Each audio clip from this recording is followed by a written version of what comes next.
নমস্কার বন্ধুরা, আমাদের রান্নাঘর চ্যানেলে সবাইকে স্বাগত। আজকে আমরা বানাবো কম তেল মশলা দিয়ে মুগ ডালের তড়কা। প্রথমেই একটা পাত্রের মধ্যে পরিমাণ মতো মুগ ডাল নিয়ে জলে ভিজিয়ে রাখলাম 4 থেকে 5 ঘন্টা।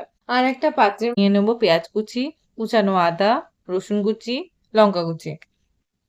এরপর আমরা ভিজিয়ে রাখা ডালটিকে প্রেসার কুকারে নিয়ে নেব। তার মধ্যে দিয়ে দেব 3টে রসুনের কোয়া, একটা কাঁচা লঙ্কা, আপনারা আপনাদের স্বাদ মতো দিতে পারেন, হাফ চামচ হলুদ গুঁড়ো, হাফ চামচ লঙ্কা গুঁড়ো, 1 চামচ নুন। এবার ওভেনটা জ্বালিয়ে প্রেসার কুকারের ঢাকনা বন্ধ করে দিলাম। এটা হতে থাকুক, অন্যদিকে কড়াইতে মশলাটা আমরা বানিয়ে নিই। প্রথমে কড়াইতে অল্প তেল নিলাম। তেল গরম হয়ে এলে এক এক করে মশলা দিয়ে দেব। প্রথমে আদা কুচি, তারপর রসুন কুচি আর লঙ্কা কুচি দিয়ে অল্প করে ফ্রাই করে নিচ্ছি। তারপর এর মধ্যে কেটে রাখা পেঁয়াজ কুচি দিয়ে লাল লাল করে ভেজে নেব। পুরো রান্নাটাই আমরা অল্প তেল দিয়ে করছি, আপনারা চাইলে একটু বেশি তেলও দিতে পারেন। এরপরে আমি কসুরি মেথি দিয়ে দিচ্ছি, এতে স্বাদটা একটু ভালো আসে। তারপরে দিয়ে দেব আমরা টমেটো কুচি। আপনারা টমেটো সসও ব্যবহার করতে পারেন, যদিও আমরা এখানে টমেটো সসটাই ব্যবহার করছি। এবার সবটা ভালো করে একবার মিশিয়ে নিই। মেশানো হয়ে গেছে।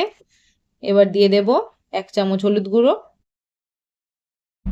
1 চামচ নুন আর একটু জল।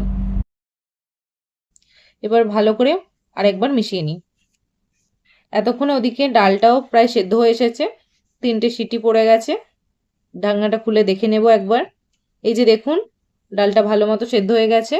এবার আমরা মশলাটার মধ্যে সব ডালটা দিয়ে দেব আর ভালো করে একবার মশলাটার সাথে ডালটা মিশিয়ে নেব। তড়কা আমাদের প্রায় রেডি। এবার আরেকটা ছোট পাত্রে 1 চামচ বাটার আমরা নিয়ে নিচ্ছি। আপনারা চাইলে তেল বা ঘিও ইউজ করতে পারেন। বাটার গরম হয়ে এসেছে। এর মধ্যে দিয়ে দেবো রসুন কুচি, 1 চামচ বিট নুন, হাফ চামচ লঙ্কা গুঁড়ো। এবার সবটা ভালো করে একবার ফুটিয়ে নিই। ফোটানো হয়ে গেছে। এবার আমরা কড়াইতে ঢেলে দিচ্ছি। এবার পর আমরা ফ্লেমটা বন্ধ করে দেব। গ্যাসের ফ্লেমটি লো করে ঢাকনাটা দিয়ে দিই। আর এই যে আমাদের তড়কা রেডি। তাহলে বন্ধুরা, ভিডিওটা যদি ভালো লেগে থাকে তাহলে অবশ্যই চ্যানেলটা সাবস্ক্রাইব করবেন, আর ভালো লেগে থাকলে লাইক, কমেন্ট অ্যান্ড শেয়ার করতে ভুলবেন না। Thank you.